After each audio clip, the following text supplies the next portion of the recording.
Buenas tardes, querida iglesia. ¿Cómo están todos? Espero que todos estén bien allá en su casa. Gracias a Dios por las redes sociales y todas estas cosas, porque si no tuviéramos esto ahora, imagínense todo ese tiempo que estaríamos sin vernos. Por lo menos ahora podemos comunicarnos y vernos. Y ustedes pueden escuchar la palabra de Dios. Mire, ya hace 9 semanas. Son 9 semanas que tenemos, si no me falla la mente, son 9 semanas que tenemos sin congregarnos en el local de la iglesia. Y esto quiere decir que no nos estamos viendo, que nos extrañamos seguramente muchos unos a otros. Espero que pronto pase todo esto y que pronto podamos reunirnos nuevamente allí en el local de la iglesia. Pero mientras tanto les sugiero que se cuiden mucho, que guarden el distanciamiento social, que estén aislados lo más que puedan, ¿verdad? Aunque pronto se va a comenzar a trabajar, pero debemos hacerlo con todas las prevenciones. Voy a pedirles que busquen en sus Biblias la primera carta de Juan en el capítulo 3. Primera carta de Juan, capítulo 3.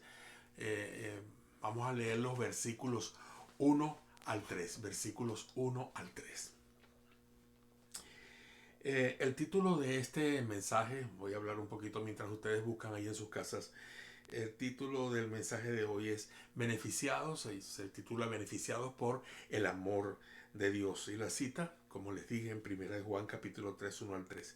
Este pasaje de 1 Juan nos va a llevar, inclusive otros versículos que vamos a ver también un poquito más adelante, nos van a llevar a través de una ruta donde se nos van a mostrar tres beneficios que tenemos los hijos de Dios y que Juan lo señala aquí. Vamos a ver cuáles son esos beneficios y qué traen para nosotros. El primero de los beneficios es que somos guiados por el Espíritu Santo de Dios. Somos como sus astros, somos sus antorchas, somos sus antorchas brillantes, o como dice Juan, sus luminares, y somos sus herederos también. Y todo esto por su voluntad, únicamente que por su voluntad. Leamos entonces lo que dice la epístola en el capítulo 3, versículos 1 al 3. Vamos a leer versículos 1 al 3, aunque más adelante vamos a tocar otros versículos de este capítulo. Dice Primera de Juan, capítulo 3, versículo 1 al 3. Mirad cuál amor nos ha dado el Padre para que seamos llamados hijos de Dios. Por esto el mundo no nos conoce, porque no le conoció a Él. Amados, ahora somos hijos de Dios y aún no se ha manifestado lo que hemos de ser. Pero sabemos que cuando Él se manifieste, seremos semejantes a Él, porque le veremos tal como Él es. Y todo aquel que tiene esa esperanza en Él se purifica a sí mismo, así como Él es puro. Vamos a orar. Inclinen sus rostros ahí donde están y vamos a elevar una oración. Señor, gracias te damos, Padre amado, por este tiempo. Gracias te damos por este día, Señor, por este día domingo, Padre Santo, donde podemos estar reunidos de alguna manera, escuchando el mensaje de tu palabra. Guíanos a través de tu palabra, que tu Espíritu Santo, Señor, toque nuestras vidas, abra nuestro entendimiento de manera especial, no solamente para poder entender, sino también para cumplir y hacer tu voluntad en todo momento. Muchas gracias, Señor, en el nombre de Jesús. Amén. Voy a contar una historia antes de comenzar. Una historia verdadera. ¿Ok? Esto sucedió hace mucho tiempo. Y es la historia del sueño americano de un hombre del estado de Missouri. Se trata de John Griffey. He aquí la historia. Fue por allá en los inquietos años 20 donde todo comenzó en el estado de Oklahoma. John Griffey estaba al comienzo de sus 20 años de edad. 20 años de edad, recuerden esa edad. Estaba recién casado, estaba lleno de optimismo y junto con su esposa y su pequeño hijo Greg, John empezó a sentir que tenía que vivir el sueño americano. Llegó una gran recesión económica, de todas formas, el problema de los años del año 29 y el mercado de acciones quebró totalmente, se produjo una gran inestabilidad, un gran desempleo. Oklahoma estaba siendo sistemáticamente asolada por la depresión y la desesperanza. En medio de esta situación, John recoge sus escasas pertenencias y se va con su esposa y su pequeño hijo Greg en un automóvil Ford que tenía modelo A y se enfilaron hacia el este para llegar hasta Missouri. A las orillas del río Mississippi encontró un trabajo rápidamente en uno de los grandes puentes del ferrocarril que cruzan o que cruzaban el inmenso río. Día tras día, John tomaba asiento en una torre de control muy alta y dirigía los enormes engranajes. Desde allí movía las palancas, todo lo que fuera necesario, los engranajes para subir o bajar el puente cuando fuese necesario y en horas específicas. Bajaba el puente cuando el tren iba a pasar, ¿ok? Subía el puente cuando los ríos tenían que, los buques tenían que ir por el río eh, navegando. Eh, entonces, él mecánicamente estaba ya entrenado, ¿ok? Para controlar esa masiva estructura, ¿ok? Y cuando escuchaba el silbato del tren allá a lo lejos, ya miraba su reloj y sabía que en un momento ya tenía que estar empezando a bajar el puente para que el tren pasara. No fue sino hasta 1937 cuando el nuevo sueño empezó a nacer en su corazón. Su hijo ya tenía 8 años de edad y estaba él viendo la perspectiva de una vida maravillosa y para cual estaba trabajando por su único hijo, Greg. El, el primer día de aquel renacer, de aquella nueva aurora, todo el mundo inició una alegre incursión y él siguió trabajando en el puente con muchas esperanzas que tenía en cuanto al trabajo que realizaba. Greg contemplaba cuando el papá lo llevó al trabajo y lo llevó allí a donde estaba su torre de control, lo subió a la torre, estaba con él allá y desde allá arriba él podía ver cómo su papá manejaba esa estructura tan enorme. Eh, en un momento dado, pues su padre se estaba ya para la hora de el lunch y no había tráfico de trenes y dejó el puente arriba.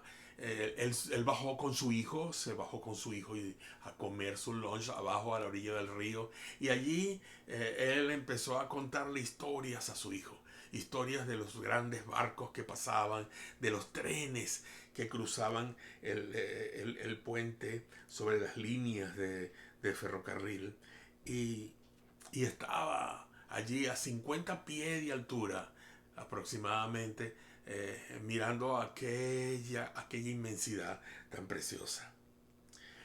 Él se distrajo contándole a su hijo y no se dio cuenta de la hora. Repentinamente eh, él ve cómo escucha, cómo el tren se va acercando, ¿ok?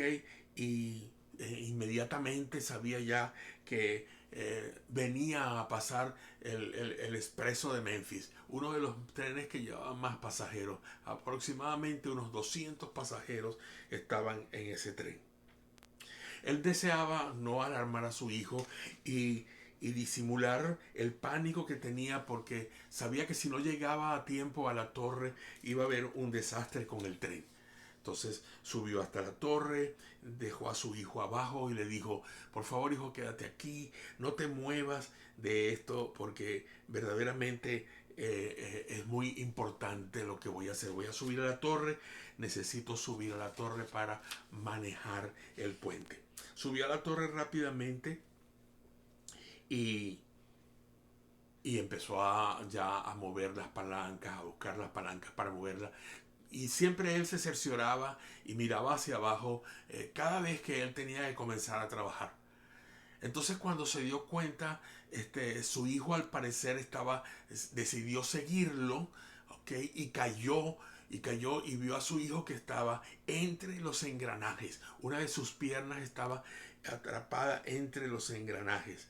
Él miró aquello alarmado verdaderamente, viendo a su hijo allí en esa situación y no sabía qué hacer. Y pensó, voy a bajar rápidamente, lo voy a sacar y vuelvo a subir antes de que el tren pase. Pero cuando vio, ya no había oportunidad. Él tenía que tomar una decisión. Él tenía que hacer algo. O el tren se estrellaba contra el puente que estaba todavía elevado, o lo bajaba y su hijo iba a morir triturado por los grandes engranajes de hierro. Hermanos, la historia es muy triste y, y él tuvo que hacer lo que verdaderamente no quería hacer. Él tuvo que sacrificar a su hijo. Él tuvo que pasar las palancas y, y con el ruido del tren y el bajar de los engranajes, escuchaba apenas los gritos que daba su hijo cuando era triturado por aquellos grandes engranajes. Él vio pasar el tren de Memphis, miró a los maquinistas que estaban adelante prestando atención al camino. Cuando pasaron los vagones con los pasajeros, él miraba por las ventanas a las señoras hablando. Él miraba a los hombres allí sentados leyendo el periódico. Él les gritaba, él les decía, miren lo que ha pasado, miren lo que he tenido que hacer para salvarlos a ustedes. Y nadie se daba cuenta de sus gritos. Eh, Pasó el vagón del restaurante y él vio niños comiéndose sus nieves en sus mesas y los miraba y los veía, eran tan iguales que su hijo. Ellos se salvaron, estaban allí y su hijo murió atrapado allí entre los engranajes. Es una historia triste, es una historia triste. Perder a su hijo, llegar a su casa, eh, tener que darle esa noticia a su preciosa esposa.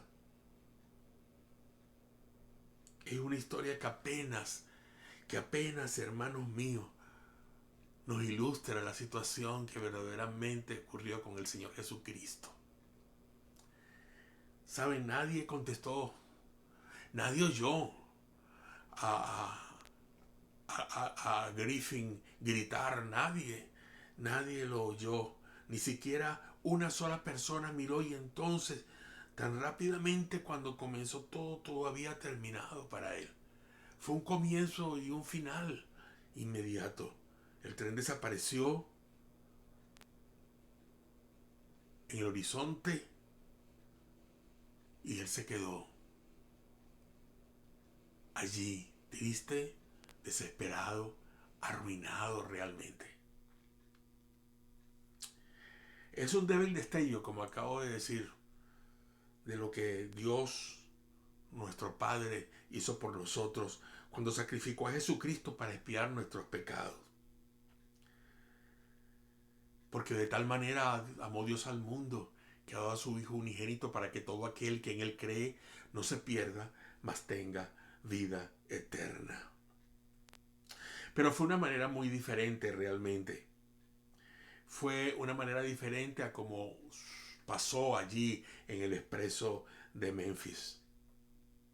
El expreso de Memphis tomó por sorpresa a John Griffin,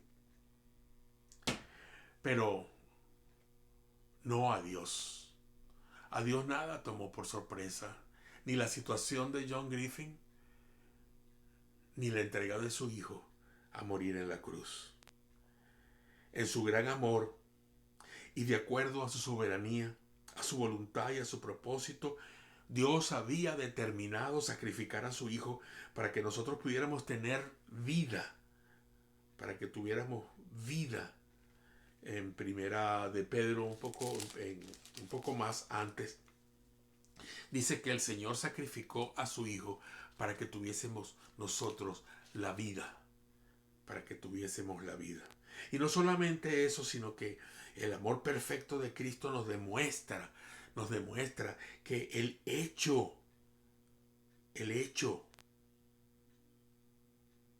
de que Él no fue sacrificado en vano.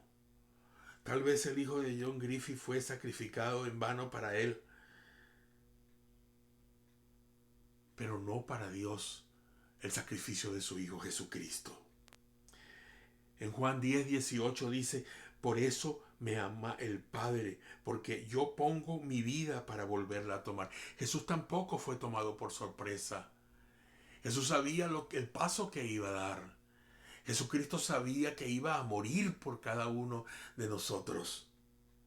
Nadie me quita la vida, dice él allí en ese capítulo. Nadie me la quita, sino que yo mismo la pongo. Tengo poder para ponerla y tengo poder para volverla a tomar. Este mandamiento recibí de mi Padre. Creo que este es el tipo de pensamiento serio que había detrás de las palabras de Juan. En primera de Juan capítulo 3 versículo 1, cuando dice, mirad cuán gran amor que el Padre nos ha dado para que seamos llamados hijos de Dios. No solo le costó a su Hijo para salvarnos del pecado, para salvarnos de la muerte y para salvarnos del infierno. En Juan capítulo 3 versículo 16, Juan capítulo y primera de Juan capítulo 3 16 son dos capítulos, dos pasajes tan similares. Dice, sabemos lo que es verdad, sabemos lo que es el verdadero amor porque Cristo dio su vida por nosotros. Entonces nosotros también debemos dar nuestra vida por nuestros hermanos. Así fue Jesús. Jesús, como dice Juan 3:16, entregó su vida, Dios la dio para nosotros y por nosotros. Somos sus hermanos. Y eso lo vamos a ver hoy también. Somos sus hermanos. Y Él dio la vida por nosotros de la misma manera. Juan dice en su epístola que debemos poner nuestra vida por nuestros hermanos. Dios tenía su justa ira para descargarla sobre nuestra vida, hermanos, pero no fue así. Él nos favoreció con su misericordia a fin de salvarnos. En primera de Juan capítulo 4 versículo 10 dice, en esto consiste el amor, no en que nosotros hayamos amado a Dios, sino en que Él nos amó a nosotros y envió a su Hijo en propiciación por nuestros pecados. Pero Jesús fue mucho más allá del amor de rescate y del amor del sacrificio y del amor que iba más allá aún de todo eso. Él lo hizo para que fuésemos llamados hijos de Dios, miembros de la familia de Dios, por un sacrificio de sangre. Y esto, hermanos míos, es más que la misma adopción. Pues Juan estaba pensando en términos de algo mucho más profundo que la adopción. Él estaba pensando en un nuevo nacimiento. En un nuevo nacimiento. Hermanos, no hay analogía humana, no hay forma de comparar de forma humana todo esto. No hay nada parecido en la historia del mundo. No hay ninguna filosofía que contenga esto. No hay ninguna otra creencia, ningún otro acto de fe, ninguna otra religión que pueda ofrecer esta salvación tan grande. Esta salvación tan grande.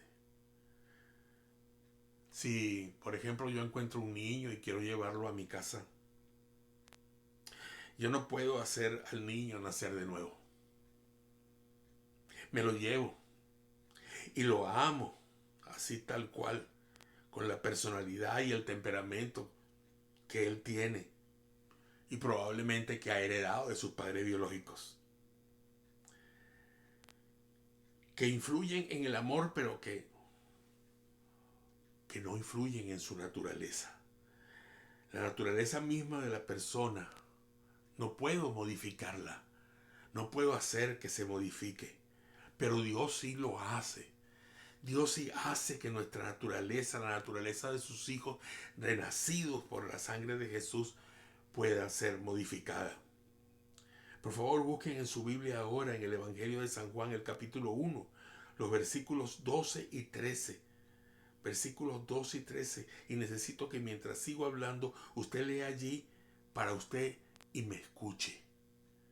El amor que Juan tiene a la vista aquí en 1 de Juan capítulo 3:1 no es el amor que solo se encarga de los trabajos de papeleo y adopción.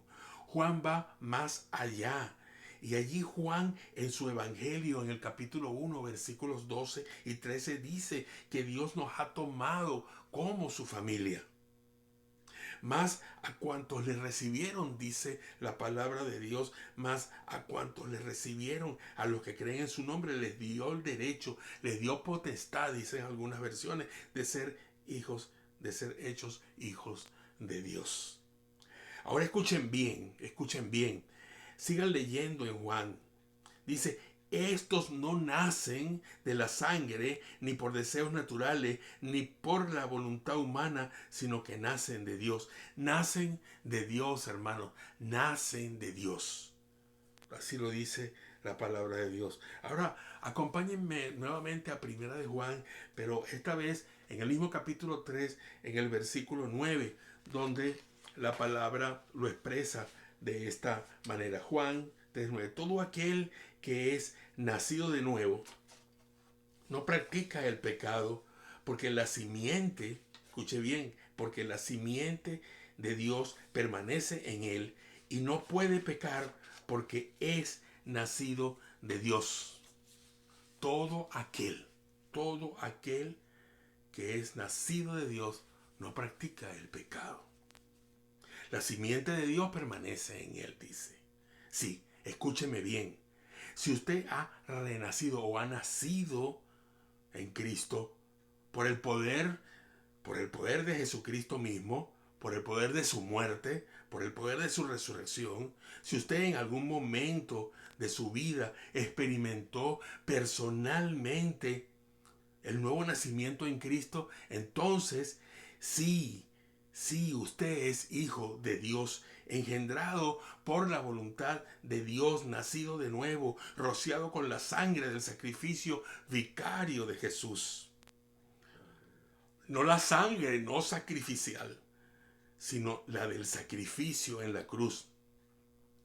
En esta tarde, usted entérese que usted es un miembro de la familia de Dios y lo es por adopción, pero mucho más aún, usted lo es por un nuevo nacimiento. En 1 de Juan capítulo 5 versículo 1 lo dice así: todo aquel que cree que Jesús es el Cristo ha nacido de Dios. Todo aquel que ama al que engendró, ama también al que ha sido engendrado por él.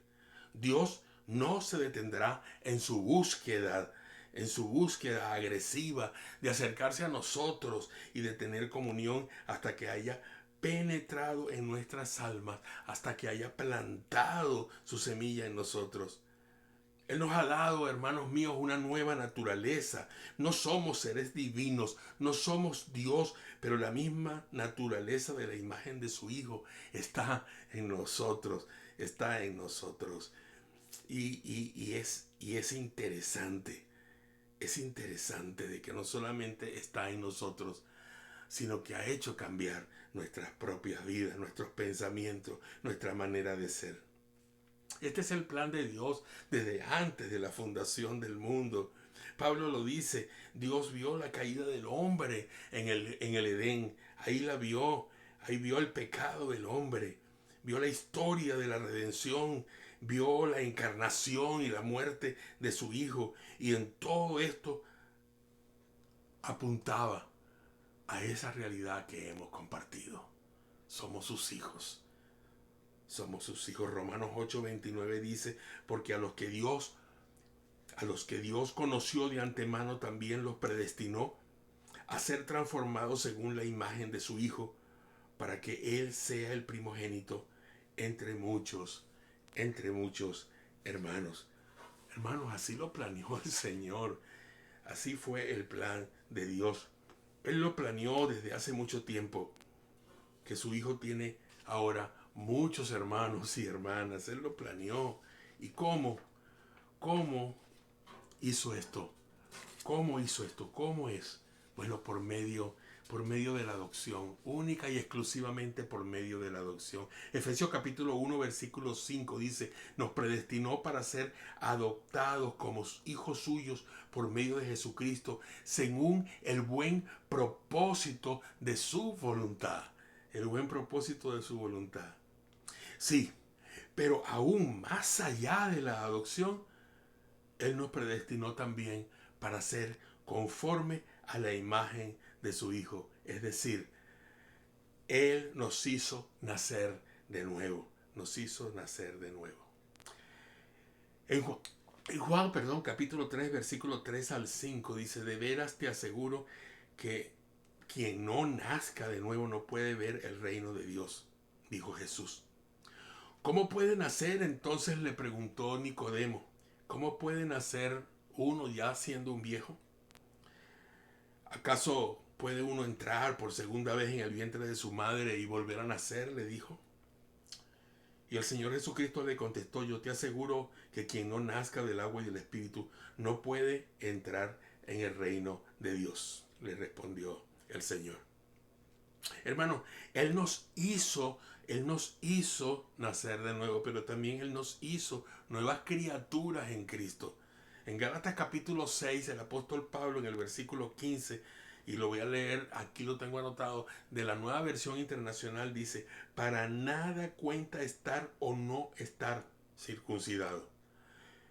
Lo que importa es ser parte de una nueva creación.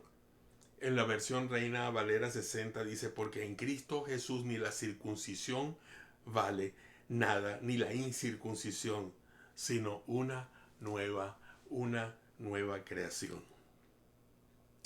Hermanos, Él puso su espíritu en nosotros y comenzó un trabajo de transformación desde el interior para darnos forma de familia semejante a Cristo. ¡Qué bendición!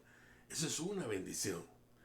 Él nos quería en su familia. Esa es otra gran bendición. Él quería que estuviéramos muy cerca de Él. Él nos quiere en su propia casa. Por eso, más allá de la adopción, Él nos dio un segundo nacimiento. Esto tiene tremendas implicaciones. Vamos a ver ahora cuáles son esas implicaciones. Son 3 implicaciones de ser de la familia de Dios. Ahora, ¿qué significa esto para nosotros? Permítanme mencionar estas 3 implicaciones, estas tres cosas que tengo acá. Los hijos de Dios son guiados por el Espíritu de Dios. Los hijos de Dios son guiados por el Espíritu de Dios. Esto significa que somos habitados por el Espíritu Santo. Como dice Romanos 8:14, porque todos los que son guiados por el Espíritu de Dios, estos son hijos de Dios. Esto es lo que significa ser un hijo de Dios. Esto es lo que significa ser un hijo de Dios.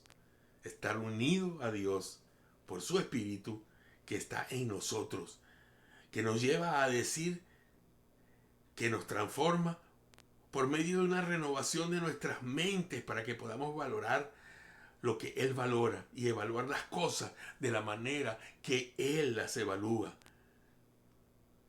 Y así demostrar cuál es la voluntad de Dios. Buena, agradable y perfecta.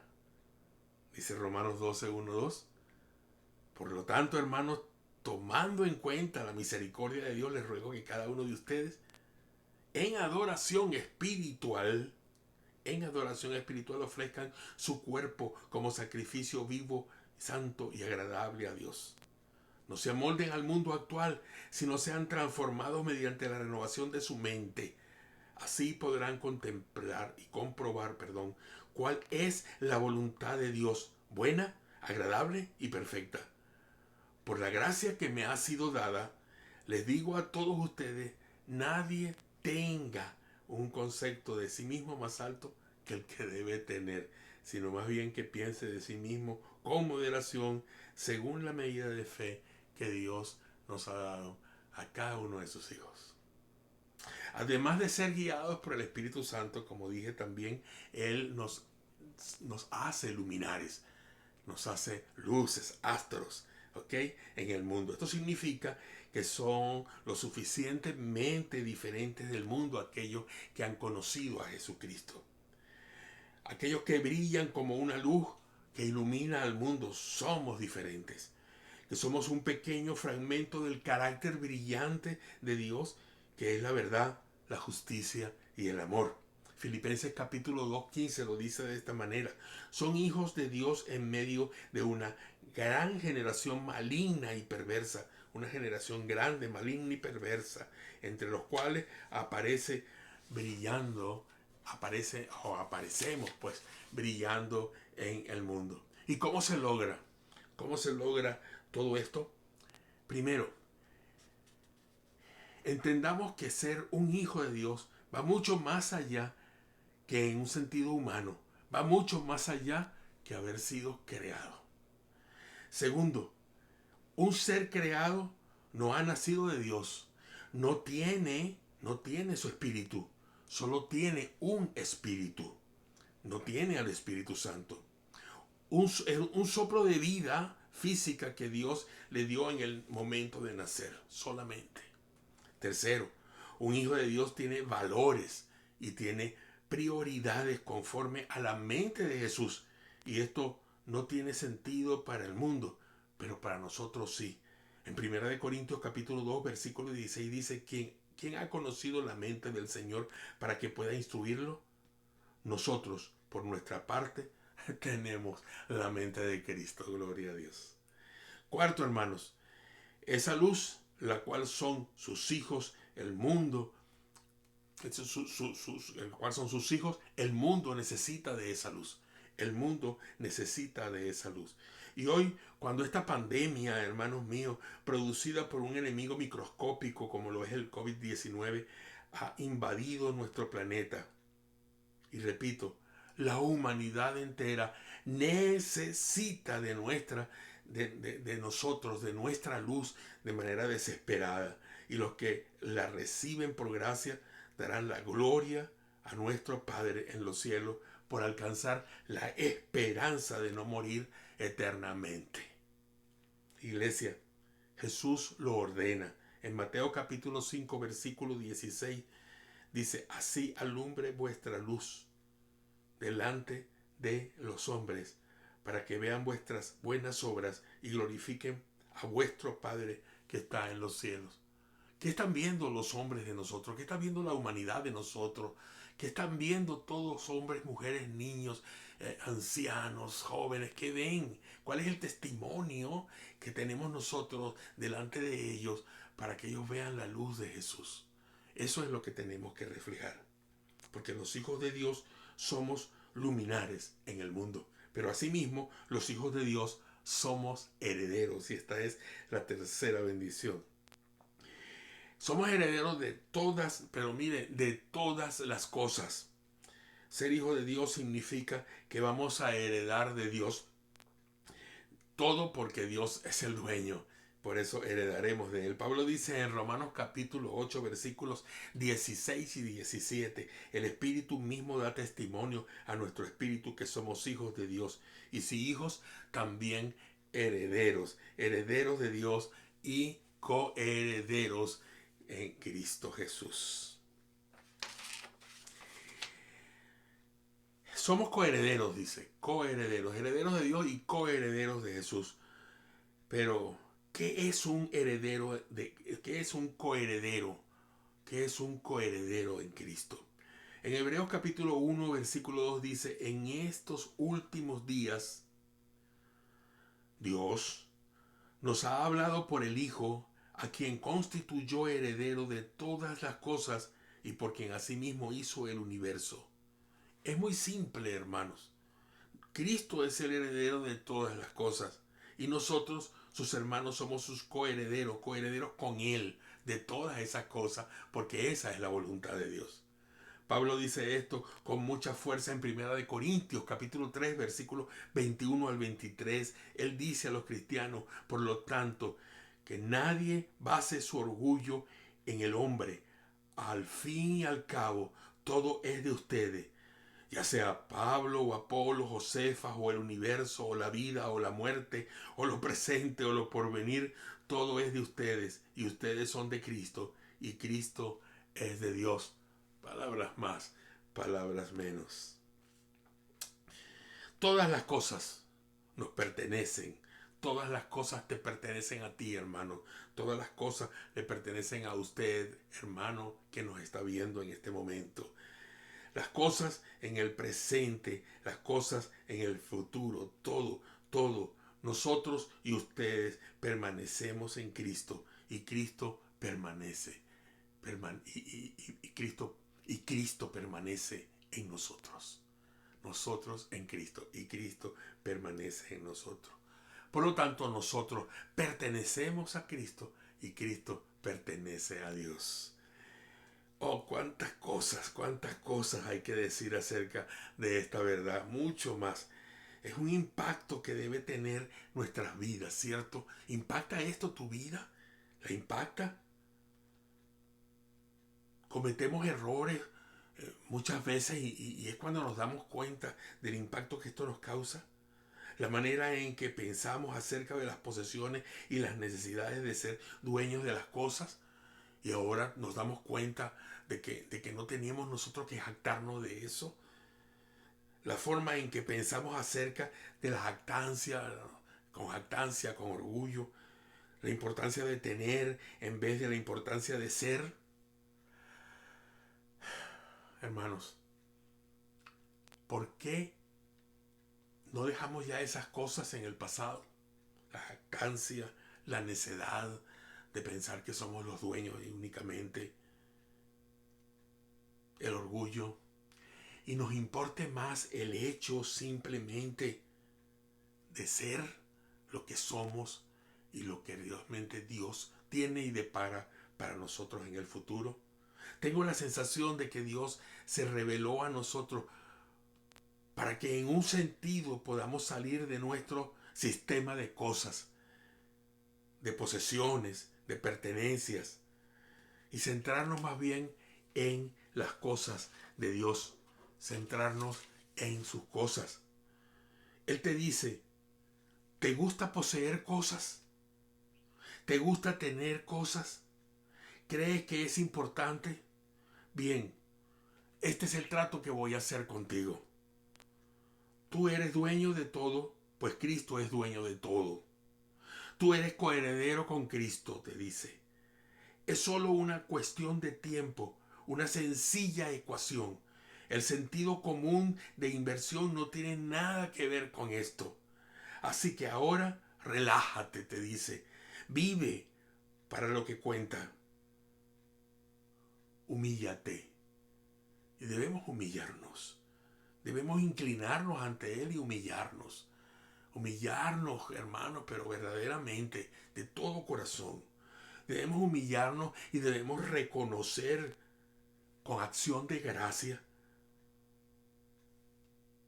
el gran amor que Él ha tenido para con nosotros. Lo mucho que todavía nos ama y que nos seguirá amando eternamente. Debemos reconocer esos beneficios generosos que Él nos da. Esas bendiciones, los beneficios. En 1 Juan capítulo 3 versículo 1 dice, fíjense qué gran amor nos ha dado el Padre. Estoy repitiendo, que se nos llame hijos de Dios. Y lo somos, dice el apóstol, lo acentúa bien ahí con signos de admiración. Y lo somos. El mundo no nos conoce, precisamente porque el mundo no lo conoció a Él. Somos herederos de todas las cosas. Pregunto, ¿cómo es la medida de nuestra herencia? La medida de nuestra herencia como hijos de Dios es la misma medida del amor que Dios tiene para con nosotros. La misma medida. No obstante, solo midámosla por la medida de la creación entera. Veamos la creación entera y midamos este amor. Pablo dice que la creación misma ha de ser liberada de la corrupción que la esclaviza para así alcanzar la gloriosa libertad de los hijos de Dios. La creación tiene que ser liberada para que pueda alcanzar nuestra gloriosa libertad. Gloria a Dios. Romanos 8:21. Esto significa que el universo entero, hermanos míos, está redimido por el bien de los hijos de Dios. Única y exclusivamente va a ser redimido por el bien de nosotros, para que nosotros los hijos de Dios tengamos a nuestra disposición el universo entero, redimido y purificado, preparado por aquel que es el león de Judá, el cordero inmolado y victorioso, Jesucristo nuestro Señor. Vamos a hacer una breve mirada, ya para concluir, una breve mirada a la creación. Quiero que escuchen y presten atención a esto. Nuestro planeta Tierra es una pequeña parte en el sistema solar, que es de 7.3 millones de kilómetros de diámetro. El sistema solar solamente, los 9 planetas que rodean al Sol. En este sistema solar, del cual les digo que tiene 7.3 millones de kilómetros de diámetro, es apenas un puntico en la galaxia llamada la Vía Láctea. La Vía Láctea, que es de 80.000 años luz de diámetro. 80.000 años luz. ¿Cómo podemos ver esto? ¿Cómo podemos ver la magnitud? Un año luz es la distancia en la que viaja la luz en un año. La luz viaja a 186.000 kilómetros por segundo. Así que nuestra galaxia es de 480.000 billones de kilómetros de diámetro. Billones de kilómetros. 480.000. Para llegar a la estrella más cercana a nosotros, que se llama Alfa Centauro, después del Sol, nos tomaría 4.3 años viajando a esa velocidad de la luz. 186.000 kilómetros por segundo. 4.3 años. Para llegar a la galaxia vecina más cercana nos tomaría 2.2 millones de años a la velocidad de la luz. Es impresionante. Es impresionante y sin hablar de todos aquellos astros que van mucho más allá y que estos grandes telescopios que tenemos, estos poderosos telescopios nos pueden enseñar. Pero lo importante de esto es que toda esa creación en este momento está raptada y ella será liberada por Dios en un momento dado. Ella va a tener la misma proporción de libertad que Dios nos ha dado en Cristo a nosotros, los hijos de Dios. La misma proporción de libertad, y esta es la magnitud de su amor. Eso es lo maravilloso de su amor. A veces no pensamos en el gran amor de Dios, sino en el sentido de los seres humanos. Pero de igual manera va a ser en toda la creación. Mirad cuán gran amor que el Padre nos ha dado para que seamos llamados hijos de Dios. Y si hijos, también herederos de todas las cosas. No es por el bien de todas las cosas, sino por el bien de comprender el amor de Dios. Queridos hermanos, amigos, después de ver esto y después de de manejar todo esto que nos tienen esos 3 versículos de primera de Juan capítulo 3, los 3 primeros versículos. Yo quedo maravillado realmente. Es imposible a veces pensar en todas esas bendiciones, y apenas he mencionado las 3 que están allí. Pensar en lo grande, en lo maravilloso, en lo glorioso